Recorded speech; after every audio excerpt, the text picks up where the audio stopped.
nikah siri, kamu akan nikahin aku secara resmi. Ini sudah bertahun-tahun, Mas.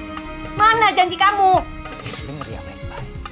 Mau nikah siri, mau nikah resmi, itu sama aja. Yang penting aku hidup sama kamu, iya kan? Rasain pembalasan gue.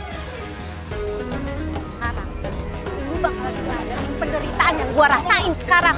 Ini apa? Ayo kantor kita. Boleh saya, Pak? Lebih baik dia sama saya. Biar saya sekolahkan. Kalau masih tinggal sama kamu, mau jadi apa dia? Kamu aja nggak becus urus anak, ngerti? Jangan sembarangan kamu berbicara seperti itu sama aku, Bang. Dan di antara tanda-tanda kekuasaannya, ialah dia menciptakan untukmu istri-istri dari jenismu sendiri, supaya kamu cenderung dan merasa tentram kepadanya, dan dijadikannya di antaramu rasa kasih dan sayang.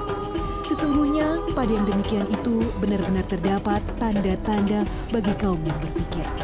Quran Surat Ar-Rum ayat 21.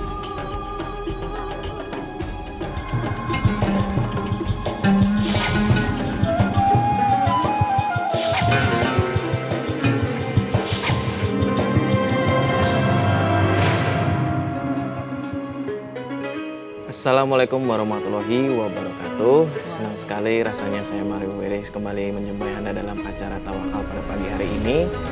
Dan pemirsa, sekarang di studio saya sudah ditemani oleh rekan saya, yaitu Angel Elga. Assalamualaikum warahmatullahi wabarakatuh. Pemirsa di rumah, saya Angel Elga dan juga nanti ada Ustadz ya. Ustadz nanti akan memperkenalkan dirinya, akan juga menemani kita semua dan juga pemirsa di rumah.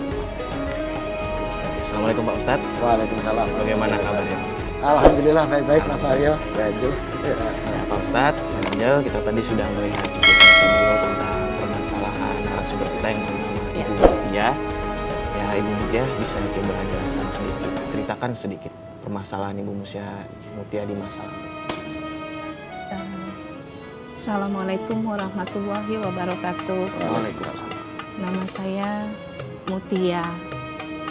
Awalnya saya dikenali oleh teman saya. Kemudian lama-lama saya mulai ada rasa suka dan saya jatuh cinta sama dia. Setelah waktu berjalan, dia ingin menikahi saya. Tidak dengan nikah resmi Pak Ustadz, tapi dengan nikah siri Mbak. Karena saya rasa cinta dan saya percaya kalau suatu saat nanti dia akan nikahi saya resmi.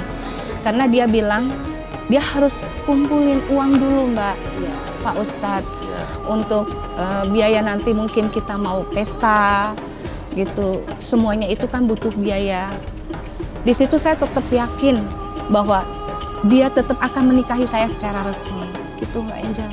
Berapa lama antara ibu kenal sampai ada akad nikah siri itu berapa lama untuk masa perkenalan itu? Ada sekitar 3 tahun saya kenal sama dia. Cukup lama ya? Iya, itu makanya ada keyakinan di diri saya Mbak Angel ya untuk dia jadi suami saya. Karena udah mantep tadi ya, makanya mau diajak menikah siri dengan alasan tadi. Mungkin ekonominya belum, mungkin dengan menyusul dengan yang lainnya, tunggu kesiapan baru nanti akan menikah resmi. Janjinya begitu. Tapi ternyata sampai sekarang belum terjadi Mbak Angel. Tidak terjadi. Tidak terjadi. Ibu Mutia, sebelum Ibu Mutia memutuskan untuk menikah siri, apakah sudah pernah mencari tahu apakah calon suami Ibu Mutia itu punya istri lain mungkin begitu? Dia tidak punya Pak Ustadz. Ngakunya tidak punya. Iya, dia memang tidak punya siapa-siapa, alias tidak punya istri. Dia sendiri memang, sendiri, nggak ada istri, nggak ada perempuan lain. Makanya saya tetap kekeh, saya pengen nikah sama dia.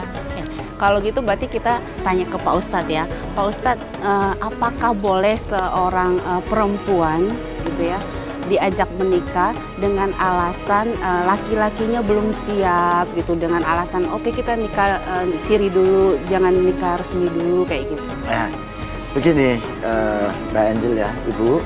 Jadi soal nikah, akad nikah, ini kan sebetulnya pertautan dua hati untuk membangun suatu kebahagiaan, gitu ya. Jadi soal pesta, soal rame-rame itu nomor 2, Mbak Angel. Itu kan kalau bisa dikatakan itu, kalau mau dikatakan resepsi ini syukuran atau pengumuman atau apa, itu belakangan. Tapi yang terpenting bahwa secara syarat rukun itu harus dipenuhi dulu secara syariat, gitu. Jadi diperbolehkan saja, tidak masalah. Yang penting hubungannya menjadi halal untuk menghindari hal-hal yang tidak diinginkan, gitu ya. Jadi kalau ibu mengatakan bahwa saya diajak nikah syiri karena alasan ini belum ada resepsi, belum ada, itu boleh-boleh saja. Asal ya dengan catatannya sesuai sirinya itu sesuai dengan syarat rukun yang ditentukan oleh syariat Islam. Yang penting syariatnya itu tadi ya. Yang penting syariatnya itu sah secara agama. Nah, meskipun secara hukum formal, hukum positif kenegaraan itu belum tercatat. Kalau belum tercatat, akhirnya belum diakui secara resmi. Ini nanti berakibat kepada kalau ada hak waris, kalau punya anak, kalau ada sengketa, ada macam-macam, itu nanti persoalan hukum formalnya nanti jadi masalah. Justru hukumnya itu bisa menyusul ya Pak Ustadz ya. Misalnya misalnya ininya kurang, biasa kan ada kesiapannya atau surat-suratnya itu bisa menyusul gitu. Bisa itu kan tinggal pengakuan secara hukum formal negara. Tapi kalau secara hukum syariat, asal syarat rukunnya sudah terpenuhi dalam hal menikah, itu sebetulnya sudah tidak ada masalah. Iya. Gitu. Setelah Mbak Mutia menikah, bagaimana kehidupan Mbak Mutia menjalankan pernikahan itu? Gitu? Nggak seperti yang saya bayangkan. Setelah saya melahirkan anak yang pertama, mulai timbul sifat jeleknya, agak temperamen Pak Ustadz, kasar sama saya. Karena dia merasa selalu didesak sama saya, Mbak Angel, kapan kita nikah resmi? Karena bukan apa-apa Mbak Angel, di sini saya memikirkan untuk status anak saya, Mbak Angel. Saya selalu bilang sama dia, kapan saya mau dinikahi resmi? Saya kasihan sama anak saya, Mbak Angel.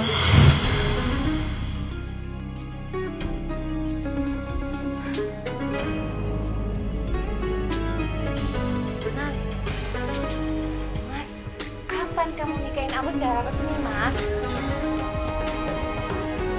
Bisa nggak sih kamu bahas yang lain? Itu lagi yang kamu bahas. Bosan saya, bosan. Ya tapi kan dulu itu Mas tuh janji sama aku. Setelah kita nikah siri, kamu akan nikahin aku secara resmi. Ini sudah bertahun-tahun, Mas. Mana janji kamu?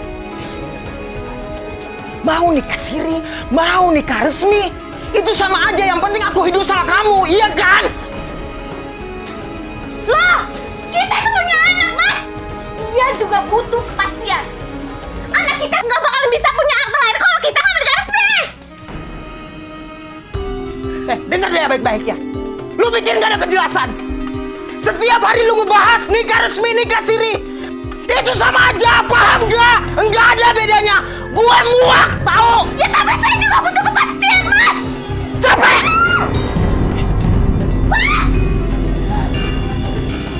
Mutia bisa cerita sedikit juga dengan terjadinya dalam rumah tangga tadi kan udah mulai itu ya kelihatannya pas mau nikah, terus juga punya anak, mulai itu gejolak-gejolaknya, mulai kasar, mulai segala macam. Apakah suami itu masih tetap tinggal di rumah, ataukah masih menafkahi, ataupun tetap melakukan kewajiban sebagai suami? Di sini saya sangat sedih, Mbak ini lagi. Saya sedih karena setiap wanita itu kan menginginkan satu rumah tangga, suami tinggal di rumah sama-sama. Saya ingin dia jadi imam buat saya, juga buat anak-anak saya. Tapi di sini dia tidak tinggal sama saya, Mbak Angel. Dia jarang datang ke rumah. Dia cuma seminggu sekali datang ke rumah. Dengan alasan dia harus jaga orang tuanya, Mbak Angel, terutama ibunya. Saya mau tidak mau saya harus terima alasan dia. Terus kalau untuk menafkahi, terus terang, dia hanya cukup memberikan saya uang untuk bayar kontrakan rumah aja, Mbak Angel. Selebihnya, saya harus cari nafkah sendiri untuk kebutuhan sehari-hari, Mbak. Nah, yang lebih sakit buat saya adalah ternyata dia ada istri. Saya baru tahu, Mbak.